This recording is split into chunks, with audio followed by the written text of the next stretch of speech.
heading in our prison system. She is the president of the National Farmers Union, Local 316, and I'd like to introduce Dianne Dowling.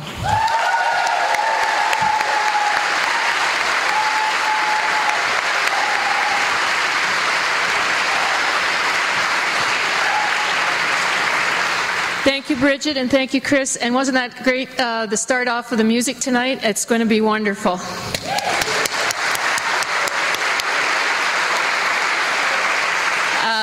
I do want to make a quick thank you to the musicians who inspired this idea. Our committee's been for a year now. The first public meeting was March 19th last year at St. Lawrence College. We've been, on the computer, on the phone, on the road to Ottawa, organizing demonstrations and all kinds of stuff. And this is the most fun so far, let me tell you.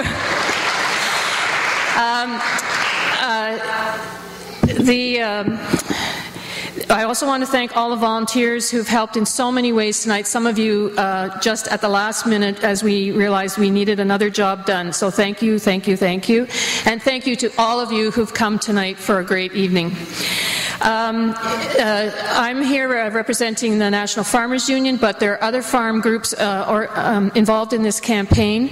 The local Federation of Agriculture is involved, the Frontenac Cattlemen's Association, and we have a position statement on the web which has been supported by the Christian Farmers Federation of Ontario, by the National Farmers Union at the local, provincial and federal level, and by the National Federation of Agriculture as well as food policy groups, Urban Agriculture Kingston, and so on. So it's broadly in the food and farm area that this is recognized as an issue.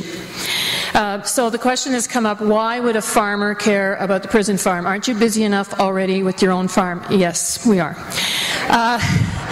But when the news came out that they were closing the prison farm program, the first question was, well, what's going to happen to the land? In the Kingston area, we have enough good farmland as there is. And those farms were established about 60 years ago. So they've been blocked off as farmland and used to grow food while development has gone up all around them. And, the city of Kingston has this objective of being the most sustainable city in Canada. I hear laughter. If they hope in any way to do that, they are going to have to be able to increase their ability to feed themselves.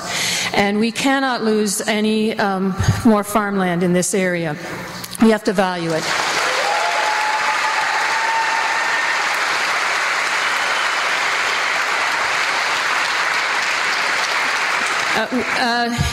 In our work on local food system, we've been saying every community needs to increase its ability to feed itself. And communities aren't competing with each other if they're feeding themselves.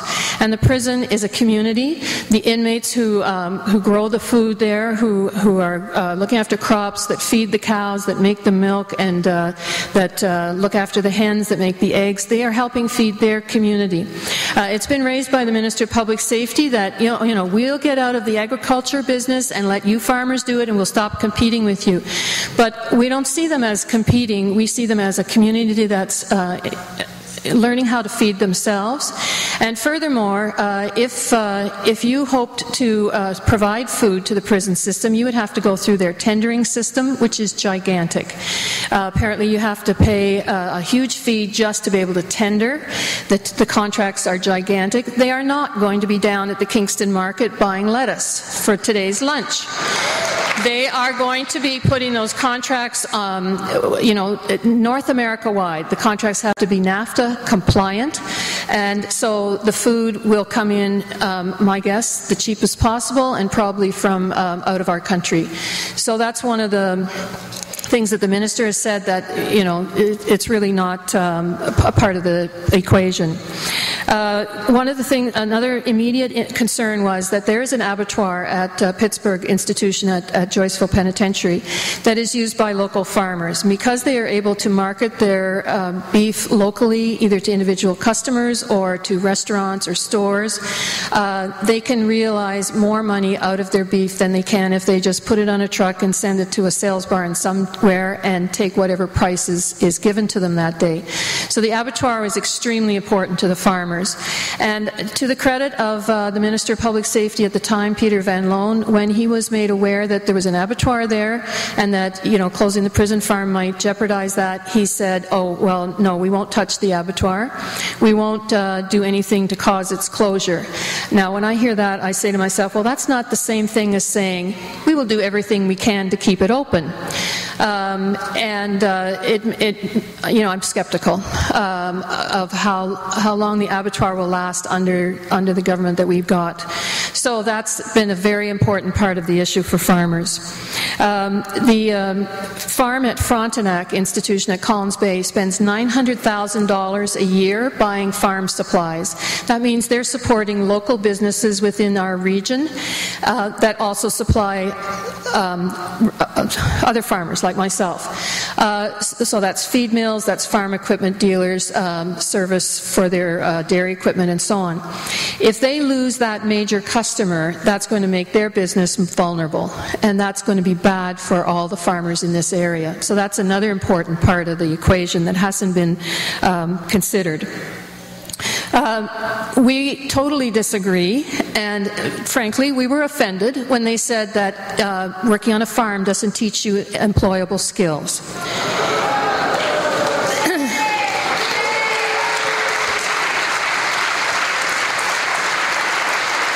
You know, pardon us for being sensitive, but it seems to us that you learn a whole lot about a whole lot of things, hard skills like how to look after equipment, how to work with animals. In the case of the Frontenac, they're learning how to process food, and at the abattoir, they're learning how to cut meats and so on. So very valuable skills.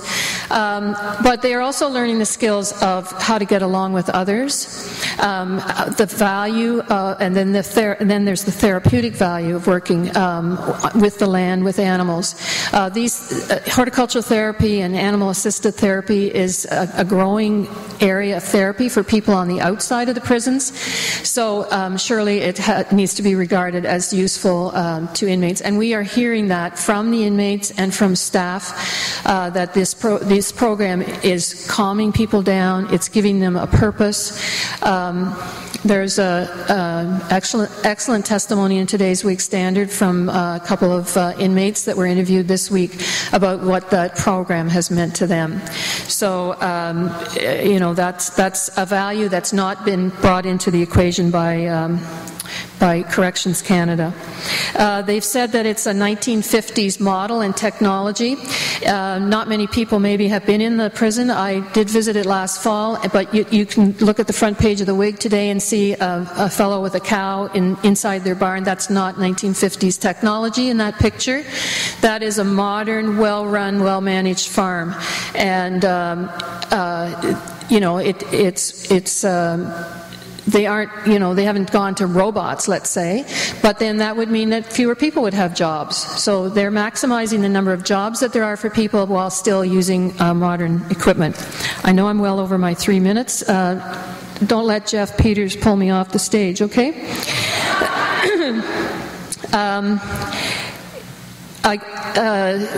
I want to draw a comparison to something the government, how many of you, won't be able to see your hands, but you may have heard last summer or so about them auctioning off the some silverware from Rideau Hall.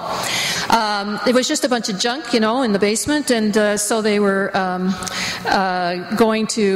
they auctioned it off on something like eBay, and they got pennies for it, really. And then it turned out some of it belonged to the Queen, and some of it was very valuable, and they had to buy it back at many, many times what they got for it when they sold it. And I'm just going to finish by saying, to me, that story represents a comparison or a metaphor to what they're doing here with the prison farms. They don't know what they have in the prison farm, and they're ready to auction it off for pennies.